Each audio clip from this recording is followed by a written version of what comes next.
விழுப்புரம் மாவட்டம் திண்டிவனத்தில் 1 மாதத்துக்கு முன்பு காணாமல் போன தங்களது மகனை கண்டுபிடித்து தரக்கோரி பெற்றோர் கண்ணீர் மல்க கோரிக்கை வைத்துள்ளனர்.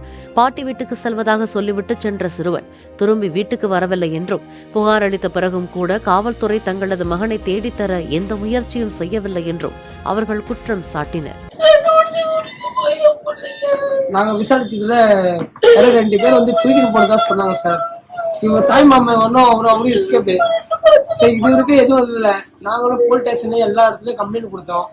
இன்னும் அவங்களும் தேடிங்கிறாங்க, நாங்களும் எல்லா இதுவும் தேடிக்கிறோம். குழந்தை நாள் போக போக எங்களுக்கு ரொம்ப பயமா இருக்குது. என்ன பண்றதுன்னு எங்களுக்கு புரியல. நீங்க தான் ஏதாவது பண்ணி எங்களுக்கு பண்ணுங்க. தாய் மாமா நீங்க என்ன பிரச்சனை? உங்களுக்கு என்ன பிரச்சனை? அவங்க அவங்க ஃபேமிலி மேட்டரை எங்களை இது பண்ணி விட்டாரு. அவங்களோட ஃபேமிலி மேட்டரை எங்களை இன்வால்வ் பண்ணி எங்களை அடிச்சுட்டு போயிட்டாரு. அடிச்சுட்டு போன மறாதனால குழந்தை காணோம். பிளே ஸ்டோர் மற்றும் ஆப் ஸ்டோரில் இருந்து பாலிமர் செயலியை QR கோடு மூலம் பதிவிறக்கம் செய்யுங்கள். செய்திகளை உடனுக்குடன் பெறுங்கள்.